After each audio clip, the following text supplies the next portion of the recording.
sen bugünü daha güzel etmişsen qədəmlərinlə.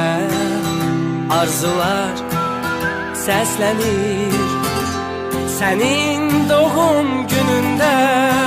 Sen gülende, sevinende uzak durur hayattan qəm kədər.